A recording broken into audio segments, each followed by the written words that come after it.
Hola, ¿cómo están? Bienvenidos al programa número 30 de la segunda temporada de Educación y Tecnología. Soy Marcelo Taylor, especialista en tecnología educativa desde Buenos Aires, Argentina. Hola, ¿cómo están? Mi nombre es Alfredo da Costa, soy director de la revista Gestión Educativa y miembro fundador de la red de directivos de instituciones educativas que está allá en varios países de Iberoamérica, y les doy la bienvenida a Educación y Tecnología. Bien, en el programa de hoy tendremos como invitados a Alexander Rubio Álvarez, docente destacado, ganador finalista del Global Teacher Prize 2017, ganador del Global Education Award 2019, ganador del World Fair Play 2022, quien nos va a estar hablando sobre cómo empoderar docentes para lograr la transformación en la vida de los alumnos.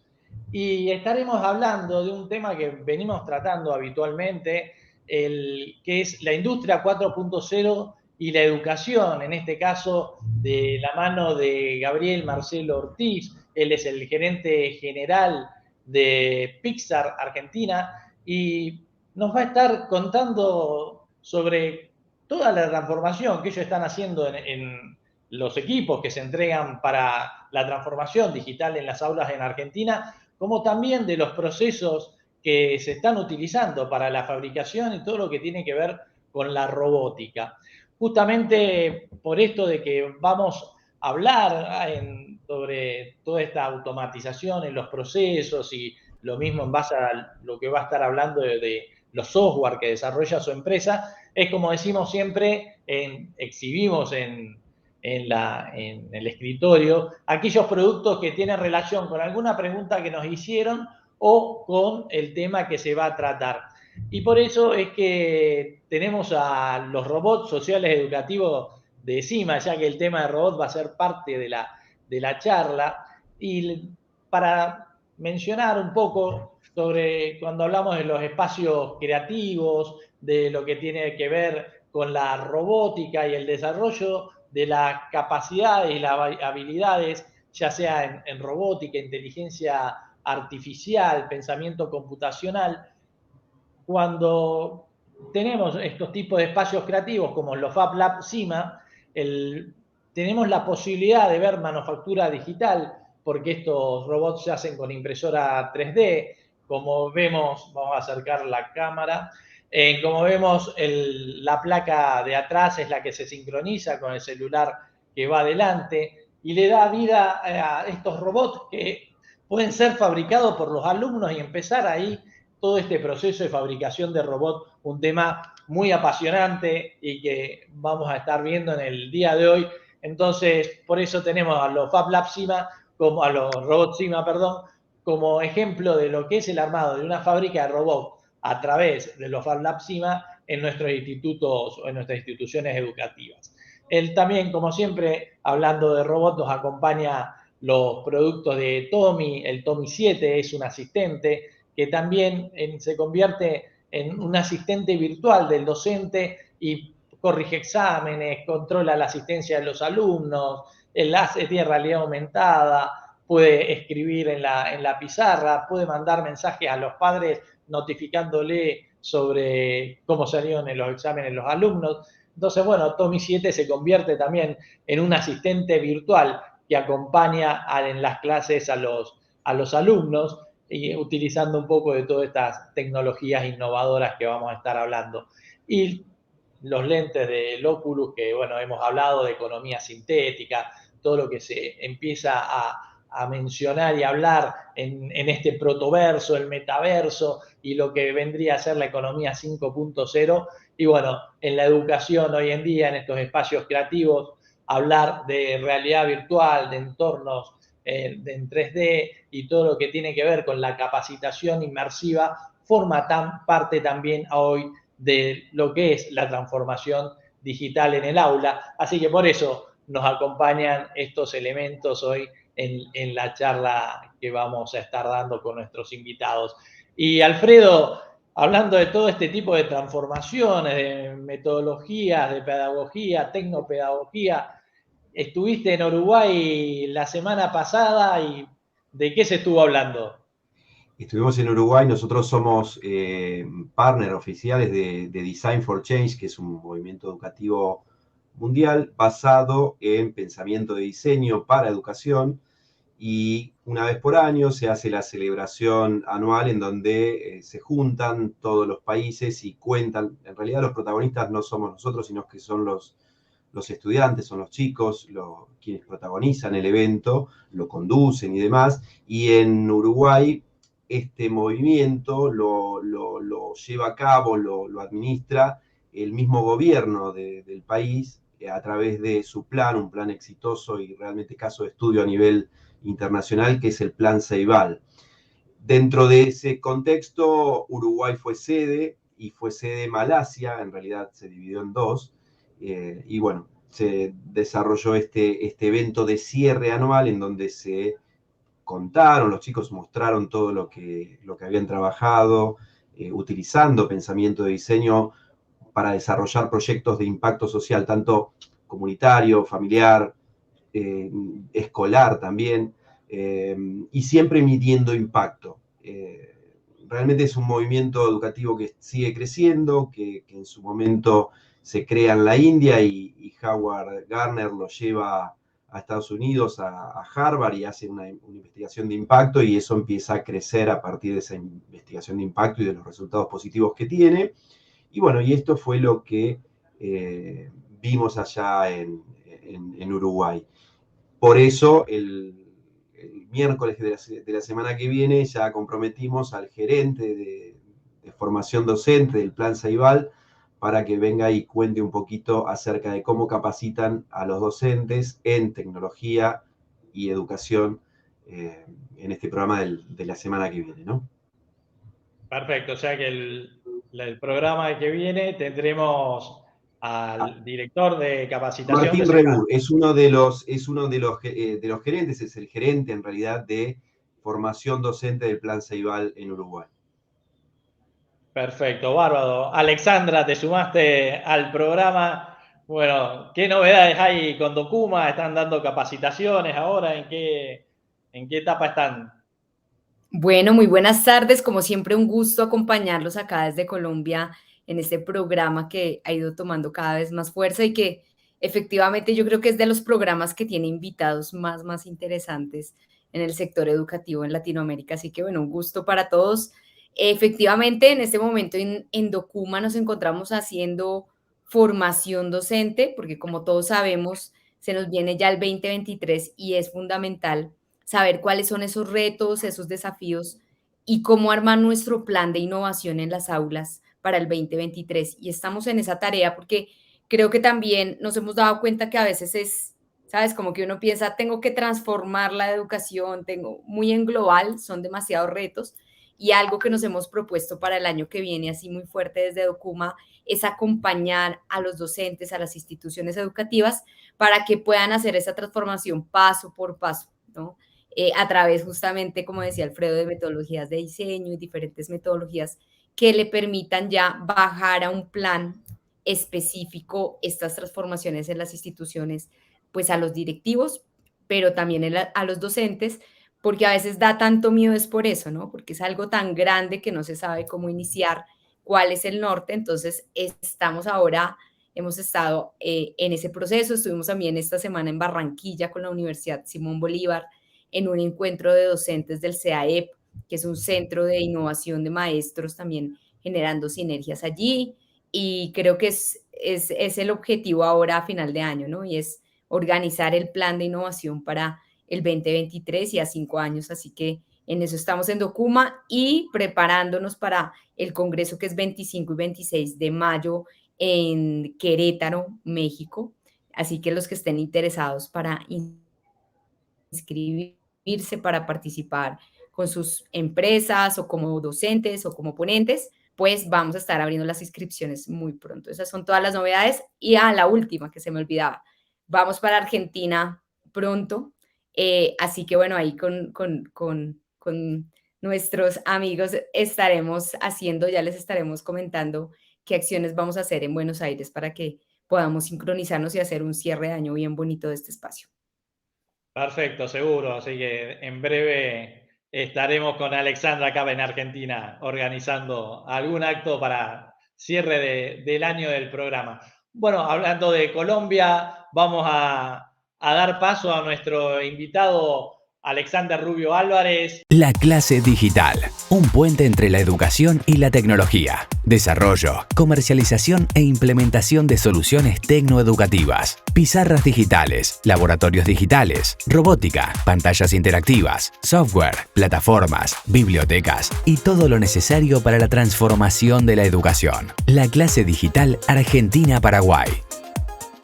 Bueno, así que Alexander, te damos la palabra para que nos cuentes cómo, sobre este último premio que recibiste. Habíamos estado mencionando en el prólogo del programa que habías tenido otras nominaciones ya como docente, y ahora yo estaba acá con la tarjetita verde de Fair Play. Mencionamos a la audiencia, digamos que bueno, acá en Argentina se estuvo en estos meses utilizando muchas herramientas del fútbol en la clase, y tenían los docentes la agendita con la roja, la amarilla, pero sobre todo la verde, que acá dice, ¿no es cierto?, que es la tarjeta que se saca para alguien que se destaca en solidaridad, respeto y educación. Es la tarjeta de Fair Play.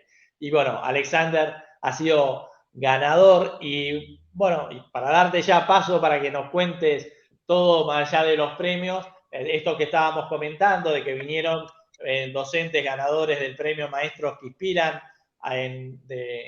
traídos por vos para intercambiar, conocer y enriquecerse de conocimientos con docentes también del país, porque bueno, justamente el tema de hoy es hablar de la importancia de empoderar al docente para transformar vidas. Nosotros siempre decimos en los programas que no son las tecnologías ni las políticas públicas lo que van a transformar la vida de los alumnos, sino los docentes inspiradores. Así que bueno, te damos la palabra para que nos cuentes sobre cómo empoderar docente y sobre estos premios que estuviste recibiendo. Perfecto, muchas gracias, Marcelo, qué bueno poder compartir con ustedes y saludarles desde Bogotá, Colombia. Gratamente estuvimos en Argentina, como bien lo rememoraba Marcelo, con un grupo de maestros y maestras destacados y destacadas de la ciudad de Bogotá, donde apoyamos un ejercicio muy bello que se llama Maestros que Inspiran. Entonces, justamente, a raíz de haber recibido algunos reconocimientos internacionales, el primero de ellos fue el que se conoce como el Premio Nobel de Educación, el Global Teacher Prize, donde fuimos finalistas a nivel mundial en el año 2017, incluso con alguna maestra destacada de Argentina en su momento, con Silvana Corso. Luego, en el año 2019, ganamos un premio que se llama el Global Education Award, que es uno de los premios de alto reconocimiento para la labor docente. Ese nos lo entregaron en Nueva Delhi, y este año tuvimos la fortuna, hace un par de meses, de viajar a Hungría, a Budapest, a recibir un premio que se llama el World Fair Play.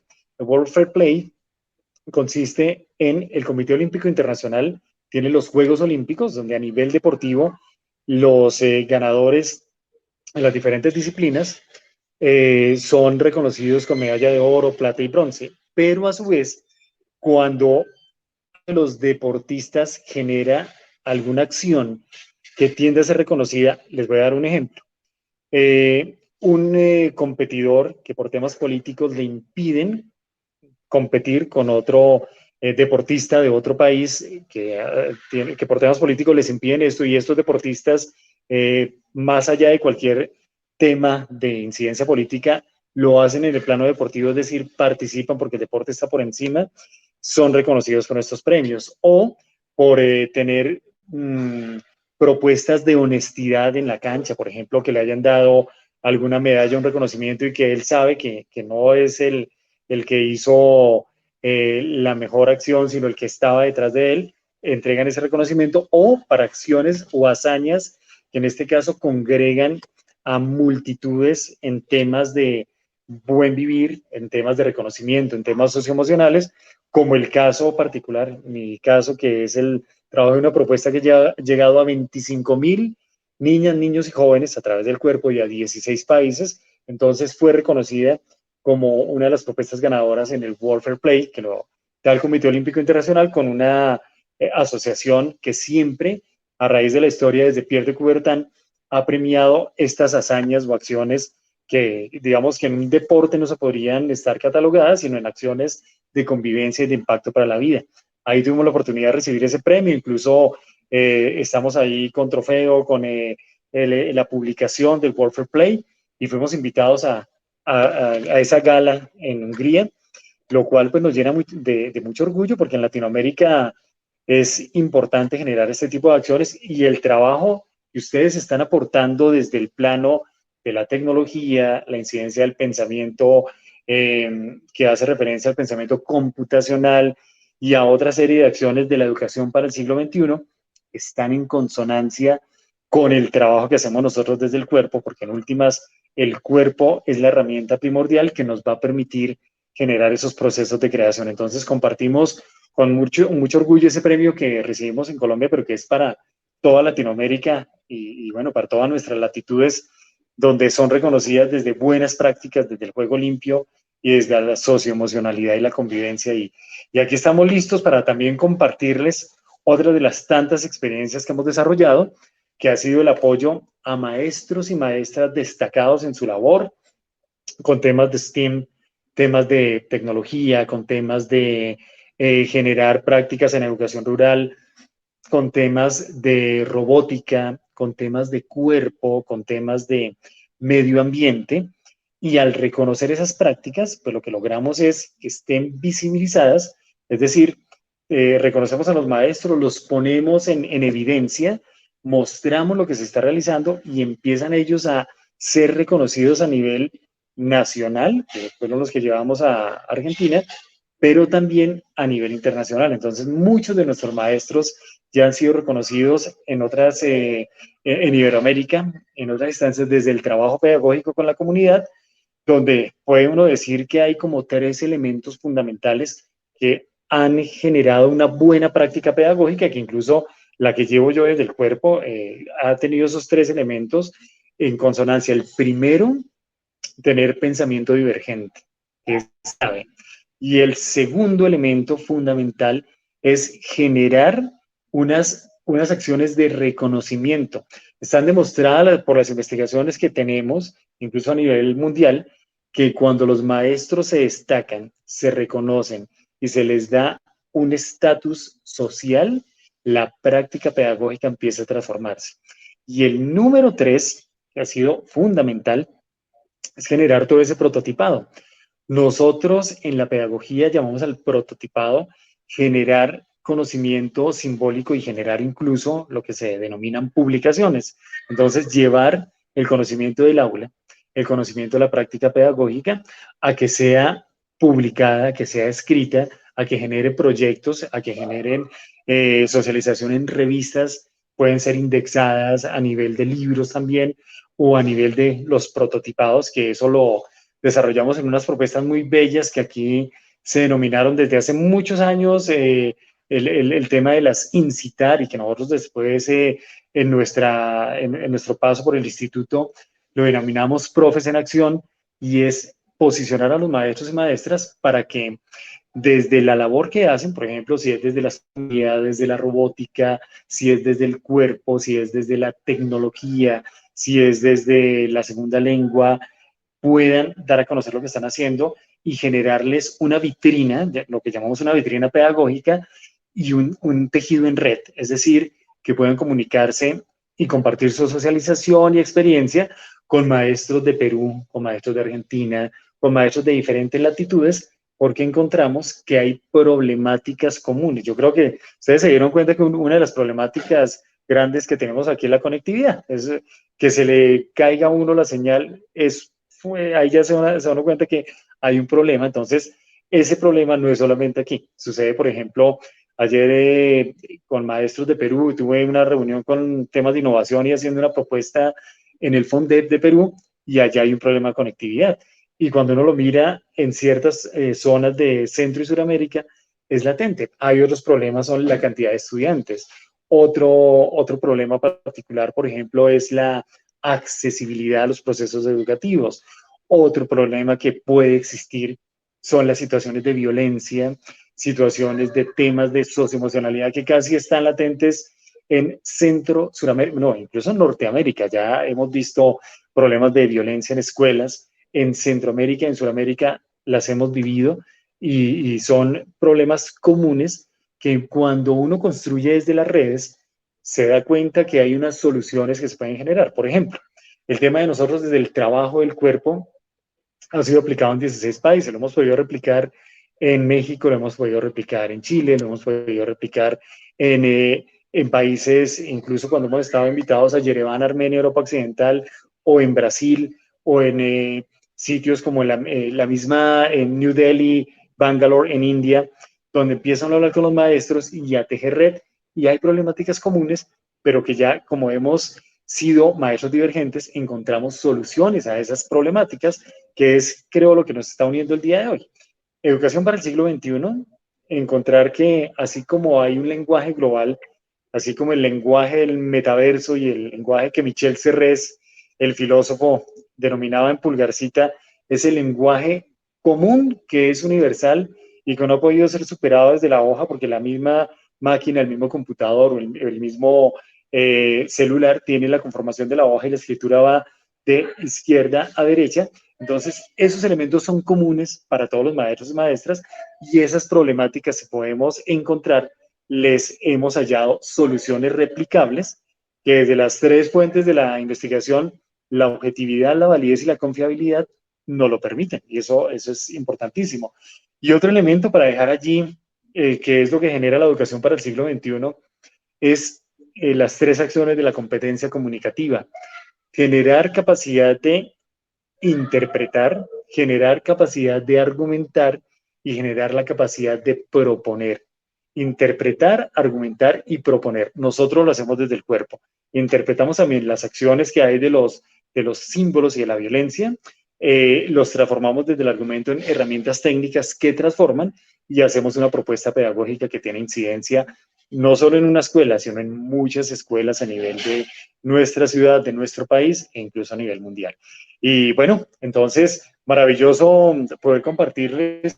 Estoy atento también aquí a todo lo que podamos hacer desde estos nuevos escenarios en los que vamos compartiendo ya a nivel de la docencia, a nivel de haber sido director del Instituto de Investigación y ahora también en los caminos que nos va marcando el derrotero de poder aportar con ideas en la educación de nuestro país y también generar lazos fuertes con Argentina, porque hemos encontrado que hay puntos en común y unas sinergias enormes que nos van a permitir construir unos cambios fundamentales dentro de los procesos educativos. Entonces, muchas gracias por esa invitación. Igual aquí estoy atento. Mis redes soy Alex Rubio 1373 por Instagram, Alex Rubio 1373, y muy atento aquí con el equipo de Marcelo y el agradecimiento a cada uno y cada uno de ustedes por compartir e invitarme a este espacio el día de hoy. Muchas gracias.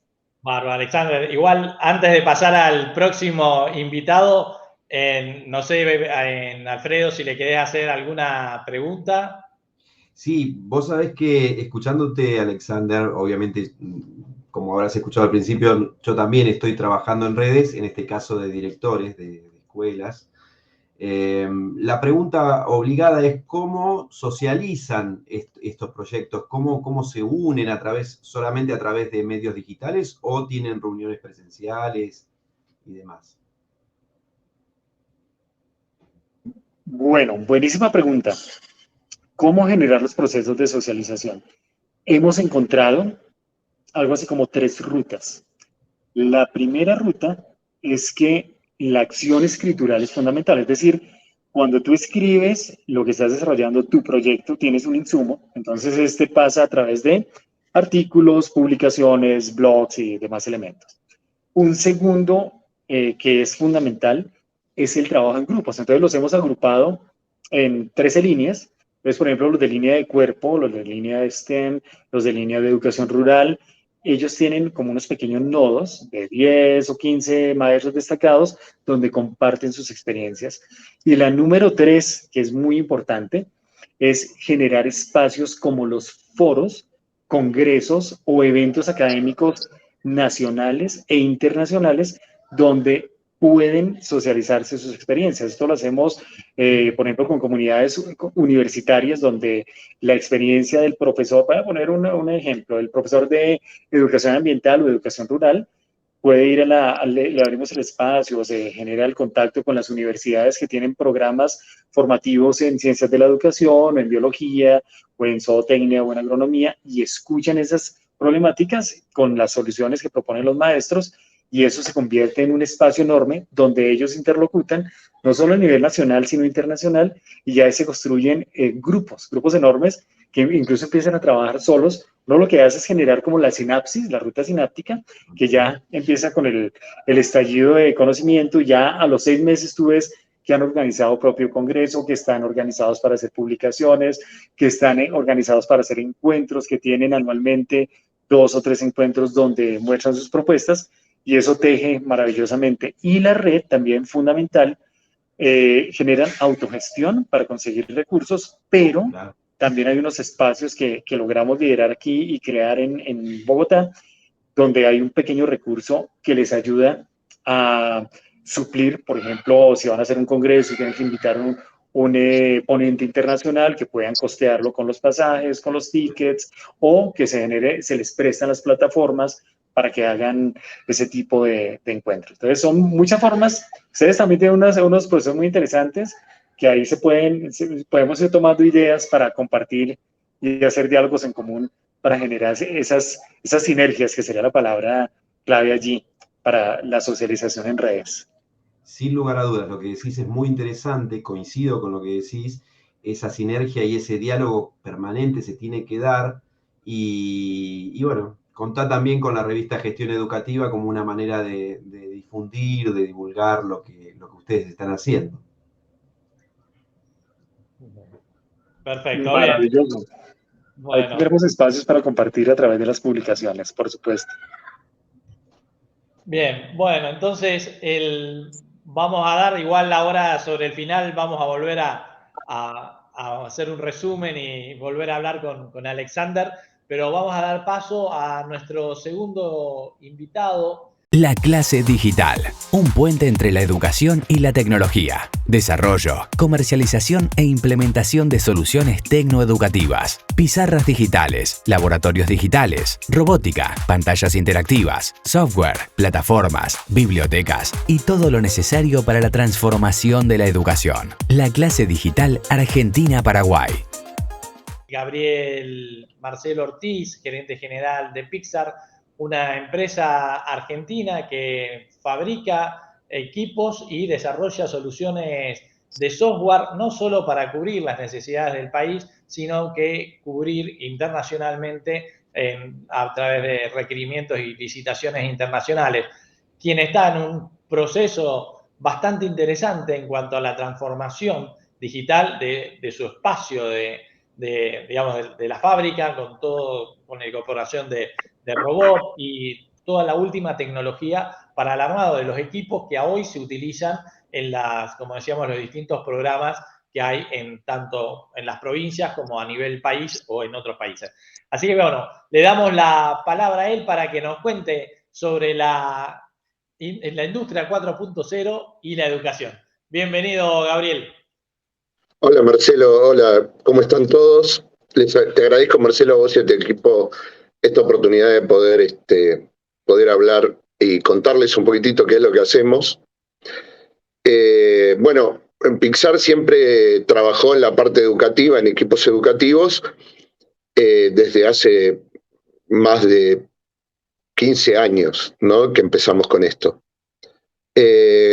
Como bien decís, lo que nosotros buscamos es no solamente trabajar y diseñar equipos educativos, sino que nuestra fábrica lo que busca es emisión cero. Primordialmente, nosotros alimentamos toda la fábrica con paneles solares, 240 kilowatts de paneles solares, que nos permiten fabricar todas las computadoras, desde la placa base hasta las líneas que fabrican los motherboard, pero toda la fábrica en sí está robotizada. Hoy la controlan 10 ingenieros desde un tablero de control y después todo lo demás son 36 robots que colocan los tornillos, ensamblan, tienen inspección óptica con cámaras de RealSense de Intel.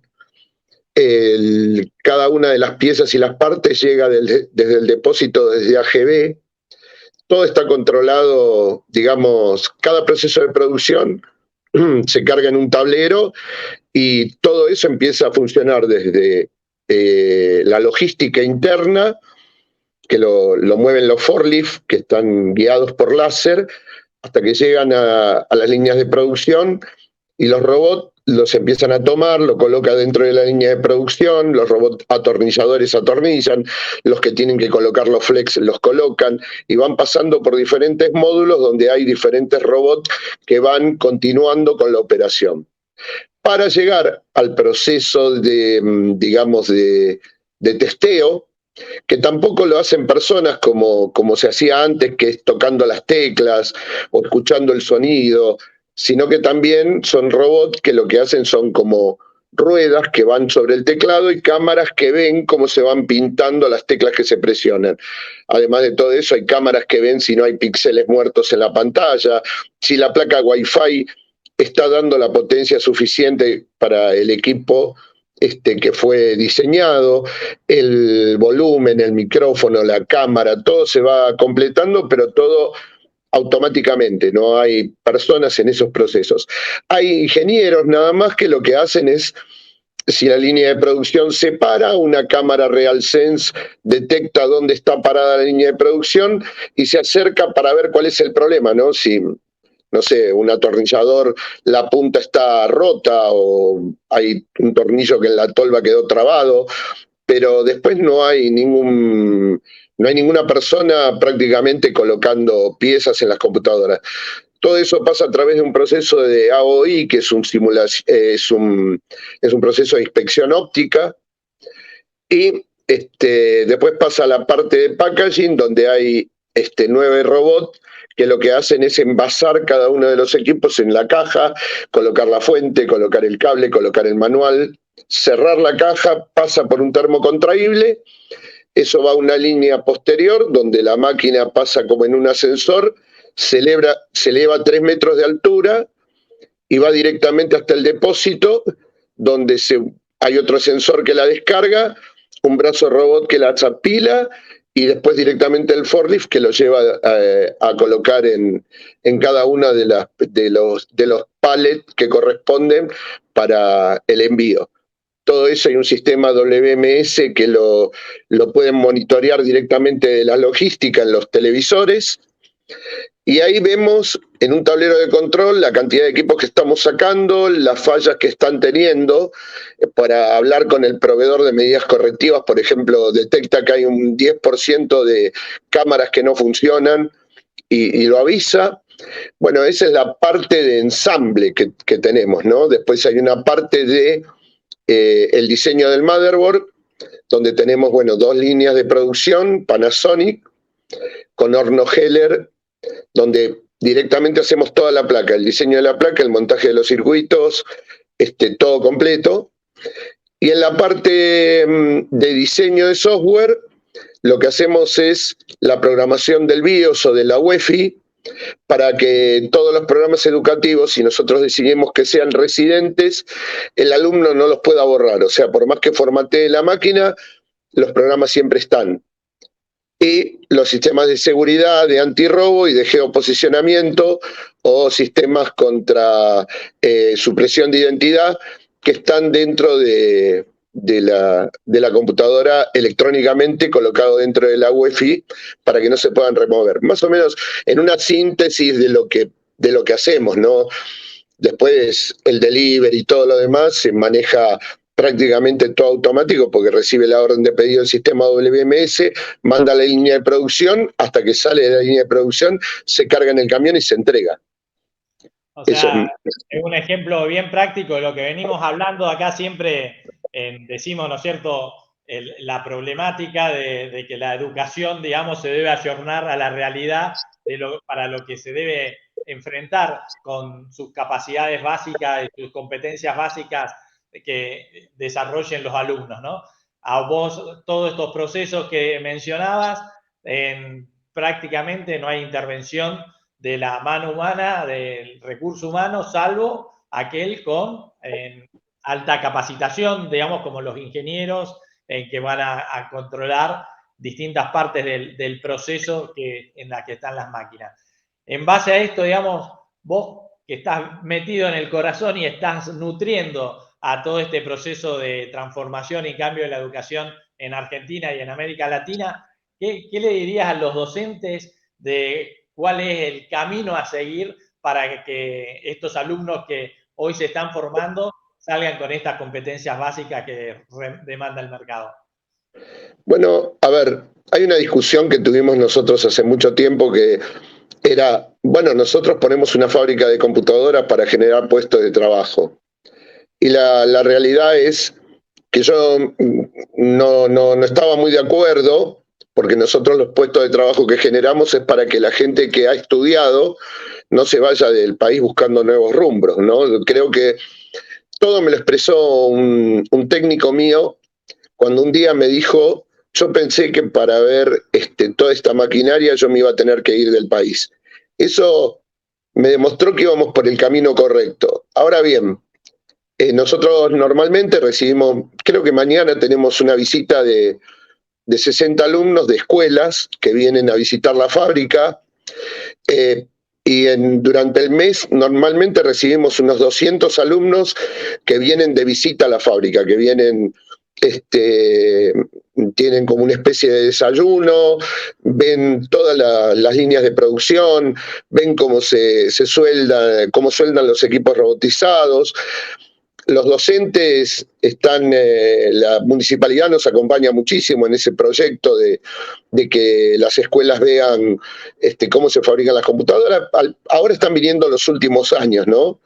Pero la realidad es que nosotros intervenimos mucho con las escuelas, creemos que los docentes tienen que hacer que los chicos tengan mayor cantidad de horas con el tema de desarrollo de robótica. El robot viene como algo colaborativo que se va a terminar usando en todas las disciplinas y de alguna manera tenemos que lograr entender que sí o sí es necesario enseñarlo en la escuela, ¿no? O sea, te sorprendería ver que programar un robot no es algo quizás tan complicado, pero cuando vos lo querés ajustar con un PLC y un tablero de control, necesitas mucha gente capacitada. Con lo cual, el mundo que viene es muy distinto, ¿no? Hoy nosotros estamos hablando de normas ISO, de interconectividad y de comunicación de los sistemas robóticos, de interconectividad con otras fábricas, de interoperabilidad. O sea, Argentina está muy retrasada, o Latinoamérica está muy retrasada en el tema de la parte de las leyes nuevas que se tienen que generar para los robots. Por ejemplo, en todo el mundo, un robot en una fábrica está numerado y tiene que estar registrado el nombre de una persona, porque los robots, digamos, pagan impuestos para volver a desarrollar gente que ya no ocupa ese trabajo y que hay que reconvertirlo, ¿no? Entonces, pero en Argentina eso todavía no sucede, como tampoco hay un protocolo para decir ese robot que está caminando por la calle para entregar un pedido, ¿quién es el dueño? ¿No? Y esos robots en mi fábrica tienen, como les dije, cámaras de RealSense que tienen reconocimiento óptico. Por ejemplo, hoy el guardia nocturno que está dando vuelta en la fábrica es un robot que debe medir 1,20 m de alto con cámaras de video que se mueve constantemente dentro de la fábrica y va mirando si no hay temperatura, si no hay un foco de incendio, si hay ruido, y eso activa las cámaras y avisa a la guardia. Entonces, digamos, todo se está transformando en lo que pensábamos que era imposible, ya se está transformando en posible y es muy simple implementarlo, ¿no? Bien, o sea, pero el secreto, digamos, en esto es fundamental, pues, digamos, dentro de los invitados que tenemos habitualmente, como por ejemplo el programa pasado estuvieron Carlos Palotti, Gustavo Segni de Rafaela, integrantes de polos y clúster del país, de TI, y Carlos Palotti, que es una persona con una trayectoria impresionante en todo lo que tiene que ver con el desarrollo del software y la industria, el conocimiento en Argentina. Pero hay algo que es fundamental, ¿no? Esto que hablabas vos con la visita de los chicos, el generar, digamos, que esos alumnos vean un horizonte posible, o este técnico tuyo que no imaginaba llegar a trabajar en un lugar así en la Argentina. Entonces, la importancia, ¿no?, de formar en estos talentos digitales y en formar en este tipo de, digamos, de nuevos requerimientos que tiene la industria. Esencialmente, en Pixar es una empresa desarrolladora de software, más allá de que ahora, digamos, hablábamos de todo este tema de hardware, de líneas de montaje y demás, pero bueno, la tradición viene desde el Linux, que también fue una distribución de Linux que se internacionalizó en toda Latinoamérica como Linux de Pixar, ¿no? Rexar era. Sí, Rexar. Rexar. Sí, claro, bueno, a ver, Pixar viene de una traducción de software y eso fue lo que nos ayudó a cambiar, digamos, la cabeza, ¿no? Porque nosotros veníamos con tableros de control. Por ejemplo, una computadora educativa para nosotros no es una computadora como la ponen en un pliego que dicen, bueno, quiero un Celeron 4120 con 3 USB. Para nosotros, una computadora tiene un uso específico, con lo cual, dentro del firmware, hay que colocar determinadas cosas que necesitan los alumnos. Es un producto una computadora, no es darles una computadora y que naveguen por YouTube. Nosotros normalmente estamos muy en desacuerdo con eso. Una computadora tiene que tener herramientas educativas, tiene que tener potencial, tiene que, al prenderse, tiene que tener, digamos, un contenido. Entonces, normalmente cuando yo a veces hago deals en diferentes países, en México, ¿y cómo hacemos el contenido? Entonces me traen una cantidad de software escrito en Java que lo ponen adentro de la computadora como si fuera una especie de libro. Y la realidad es que está faltando todo eso, usar la interoperabilidad. O sea, vos tenés un teléfono hoy y lo podés usar para miles de cosas. Bueno, la computadora educativa no es solamente para leer un PDF o ver un muñequito moviéndose en la pantalla, es mucho más que eso. Entonces, lo que nosotros buscamos es que en la mano del proyecto educativo llegue una computadora que tenga, por ejemplo, NFC para firmas digitales, para poder rendir exámenes digitalmente. Entonces, tuvimos que hacer para una provincia, por ejemplo San Luis, equipos que tuvieran la capacidad de tener NFC, de recarga de una tarjeta de colectivo, de hacer monederos electrónicos para que el chico no tuviera que llevar dinero, y un tema de bullying, el padre lo podía cargar y ver en qué gastaba la plata con la tarjeta su hijo. O sea, hemos hecho muchísimas adaptaciones que no solamente son educativas, porque también le vendemos a las Fuerzas Armadas con sistemas de control y de gestión de dispositivos. Y todo lo que estamos haciendo es como que nosotros buscamos que el dispositivo de alguna manera cumpla todas las funciones esperadas dentro del Ministerio de Educación y todo sea reflejado en un tablero de control donde vos podés ver en un mapa dinámico cuántas computadoras tenés instaladas, cuál es el nivel de carga de las baterías, cuál es el ciclo de vida que tienen, de cuántas veces se enchufó. O sea, vos podés, digamos, de alguna manera lograr que esas computadoras se comuniquen entre ellas, pero que no se comuniquen con gente de afuera. Y bueno, es todo electrónica, ¿no? O sea, no es un tema de software, no es un tema de software, digamos, de sistema operativo. La definición de un sistema operativo es lo que administra los recursos de hardware. Nosotros vamos mucho más abajo de eso, que es cuando la máquina arranca, la UEFI, que tiene que estar programada para poder detectar los componentes de la computadora y generar acciones. Bien, Alfredo, ¿qué le querrías preguntar a Gabriel? No, sí, por un lado veo todo el gran potencial que va generando. Por otro lado, me queda siempre la preocupación no solo como país, sino, como bien dice Gabriel, con el tema de como región, que estamos atrasados y demás.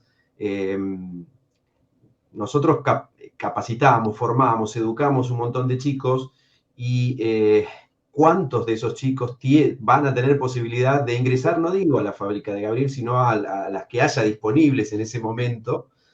¿Cuántos de esos? ¿Y cuántos van a quedar marginados del sistema con tanta robotización? Yo soy fanático de la robótica y capacitamos en mi escuela en robótica, pero digo, ¿cuántos quedarán después de todas las implementaciones y las innovaciones que van a venir, a pesar de que estamos formando, que no van a poder acceder a puestos de trabajo? Me hace ruido eso, no digo de ensamble, Gabriel, sino puestos cualificados, ¿no? A eso me refiero. Alejandro... Me hace ruido, digo, no es una pregunta. Sí, no. A ver, pero yo te voy a contar cuál es la visión mía. Sí. Cuando yo estudiaba en la secundaria, estudié algo que se llamaba taquigrafía y estenografía. Sí, señor. Y la realidad es que todos los taquígrafos que estaban en el Congreso y que hacíamos con liñitas TD, PBS, HJG, bueno, para tomar rápidamente un discurso, apareció la grabadora y la realidad es que se terminó. Los autos eléctricos, en muchos países, están haciendo que los ingenieros mecánicos pierdan el trabajo, porque ya no necesito el que haga el turbo, ni necesito el que haga un motor 8 cilindros, necesito el que me haga el auto eléctrico. Entonces necesito especialistas de baterías de litio, especialistas de controladores de carga, ingenieros electrónicos. Yo creo que se están generando un montón de trabajos nuevos y hay que ayornarse en el tema educativo, porque hoy nos basamos mucho más en la electrónica, nos basamos mucho más en la informática, en la programación, y por el otro lado en la automatización. O sea, todo lo que es automatización y robótica, que es otra especialización totalmente diferente a un ingeniero electrónico. O sea, es otro tema, ¿entendés? O sea, otras regulaciones, otra forma. Con lo cual, la pregunta que yo me haría es, nosotros ¿estamos capacitados para poder entender que viene un mundo nuevo y que en ese mundo nuevo tenemos que transmitir otros conocimientos para que los chicos estén preparados? Porque lo que van a venir es un montón de oportunidades. Como les estás teniendo ahora con el tema de la informática. Bueno, ahora van a venir un montón de oportunidades porque las fábricas, para poder exportar, necesitan, de alguna manera, no es el pez grande que se come, sino que el chico que es más rápido se come al grande. Y eso genera que las fábricas van a tener que salir a generar esa tecnología y a comprometerse en este nuevo mundo. Y eso va a tener que ser rápido.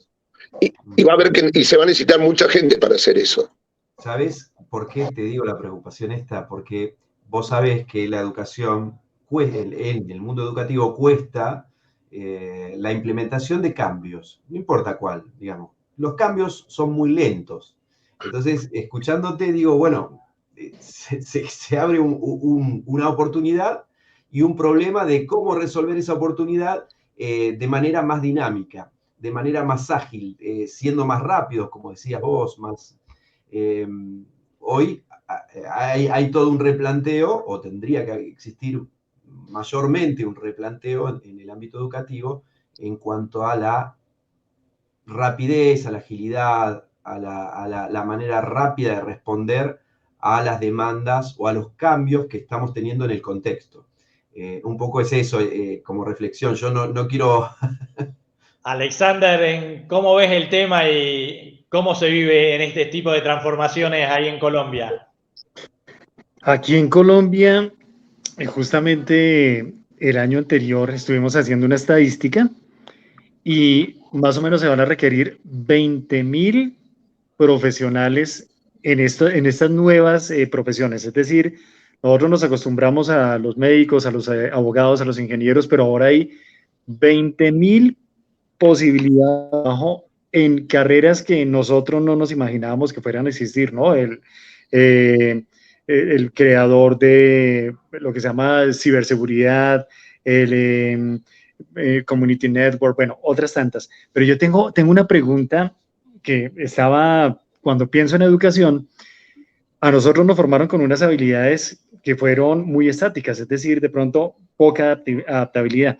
Pero quería preguntarte, ¿cuáles serían las 3 habilidades que necesitaríamos formar en los niños, en las niñas y en los jóvenes, que son quienes directamente, y estamos hablando en un plano de menos de 10 años, van a estar en el campo laboral con estas nuevas tendencias? Entonces, ¿cuáles serían esas 3 habilidades que los maestros y maestras que nos están escuchando en este momento, aprovecho para saludarlos ahí con los comentarios que están haciendo en el chat, a la profe Aura, a la profe Yolanda y otras tantas personas que nos están conectando? ¿Cuáles serían esas 3 habilidades en las que tenemos que empezar a trabajar con nuestras comunidades escolares para que estén en articulación y consonancia con estas nuevas tendencias? 3, si puedes en 3 palabritas, decir como estabilidad, estabilidad, estabilidad, sería clave, y nos vamos a llevar ahí como un buen feedback para lo que hacemos en educación aquí en Colombia, por lo menos. Bueno, a ver, yo voy a tratar de dividir solamente la parte de la fábrica, porque habilidades, la primera, la parte de programación, y en la programación divido la programación en bajo nivel, o sea, la programación de circuitos integrados, ¿no? Y la programación de lo que conocemos nosotros como programar una computadora.